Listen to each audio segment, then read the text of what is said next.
Hi everyone, I'm Dilan Febrianis. I'm from class PBI. So everyday life in the Soviet Union, the shopping runaround.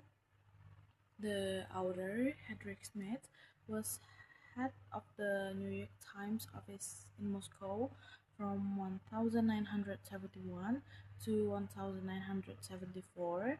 The following passages is adapted from Mr. Smith's book the Russians, which was published in 1976 by Quadrangle or the New York Times Book Company.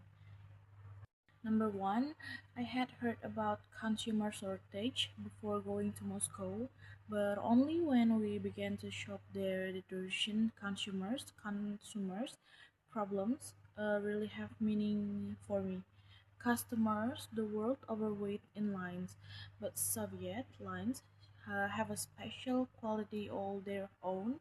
Typically, the Soviet woman spends 2 hours a day in line, 7 days a week. Personally, I have known of people who stood in lines 70 minutes to buy four pineapples and 3.5 hours to buy three large heads of cabbage, only to find the cabbages were gone as they approached the front of the line can run from a few yards to nearly a mile. Some friends of ours watched a line of people in Moscow signing up to buy rugs. The line lasted 2 days and nights and ran for across all through an apartment development. Number two, in spite of all things, the natural reaction of a Russian woman when she sees a fine line forming is to get in immediately, even before she knows what is being sold. However, Soviet lines are more fluid than they appear. In most stores, for example, shoppers must stand in not one but three lines for any purchase. The first, to select a purchase and find out its price. The second, to pay a cashier somewhere else in the store and get a receipt. And the third, to go pick up the purchase and turn in the receipt. Number three, but in dairy store one morning, I found out that the game is both simpler and more complex than that. I wanted to buy some cheese, butter, and bolognese sausage, which were in three separate departments, each with its own line, 9 lines.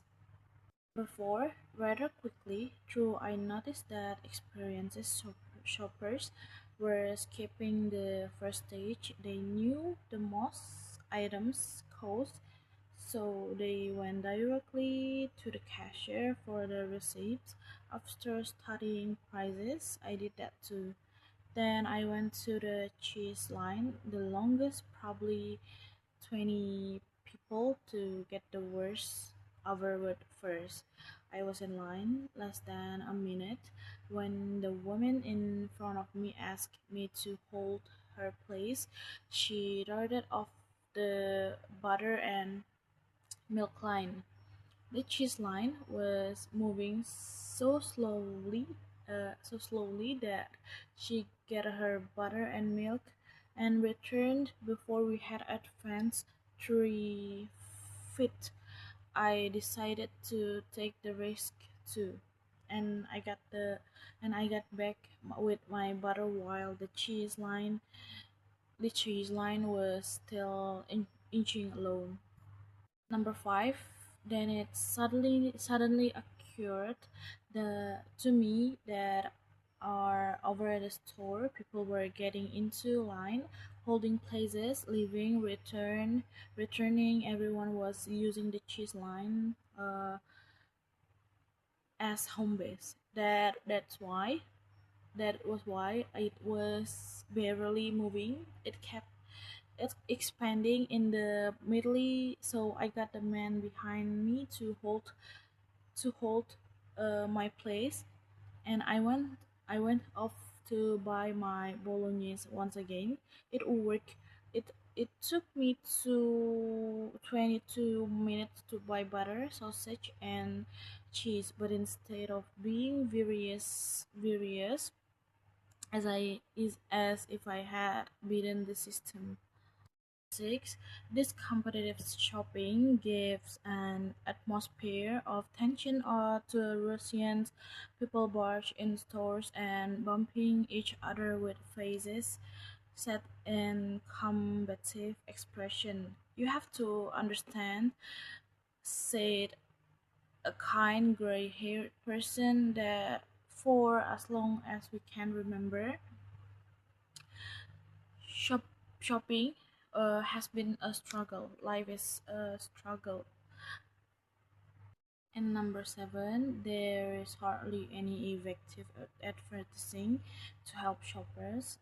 American complain about the constant commercial in the United States, but they might reconsider if they were exposed to the consumer blackout in Russia. A typical Soviet might be, if you want to live a rope Apollo Age and beautiful, modest,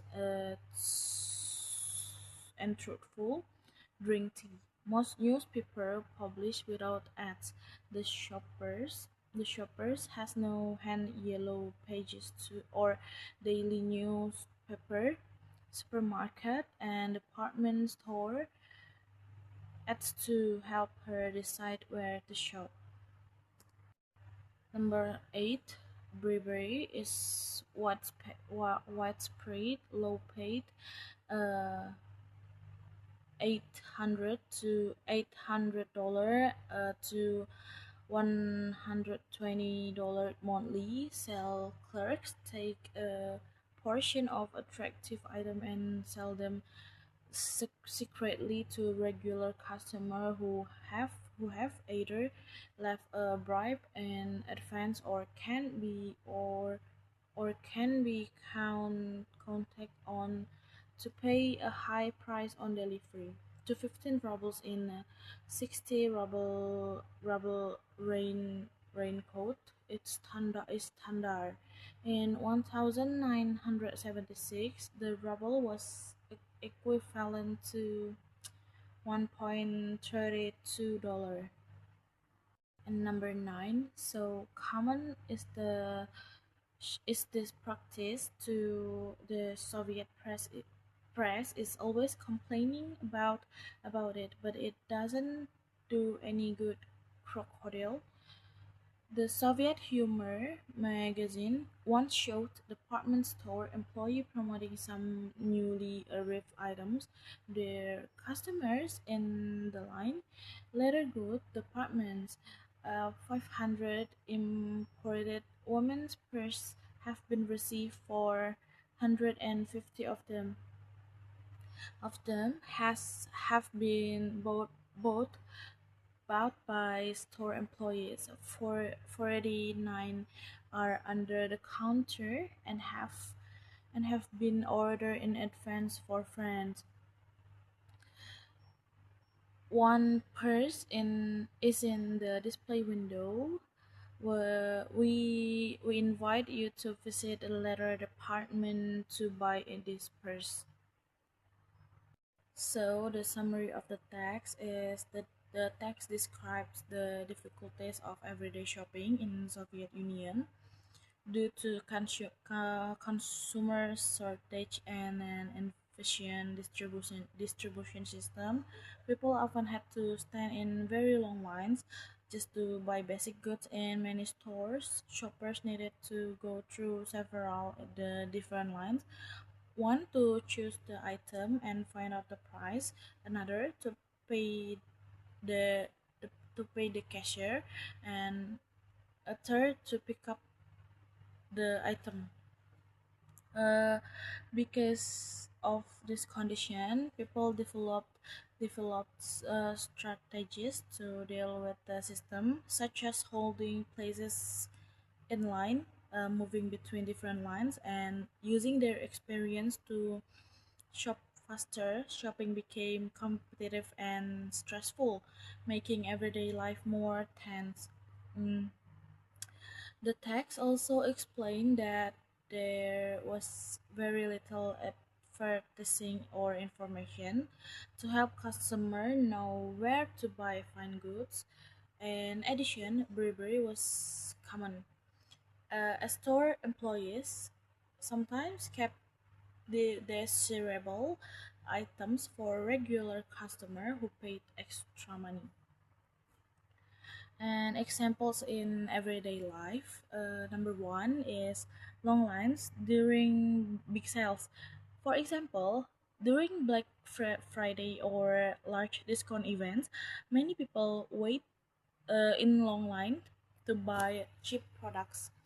Number two, saving a place in line. When people line up for popular food or tickets, they sometimes ask friends to hold their place while they leave for a moment. And number three, limited or sold out items. For example, when a new gaming console, concert ticket, or limited edition shoes are released, many people try to buy them and they quickly sell out. Number four is a special access through connection. Sometimes people who know the store staff can buy certain items earlier than others, similar to how goods were secretly sold to certain customer in the Soviet system. And number five is lack of information about products. Sometimes customers have to visit several stores because they do not know how where a product is available. Oh, so that's it. The summary and the relate to life. I think that's all. Thank you very much, and have a nice day. Bye bye.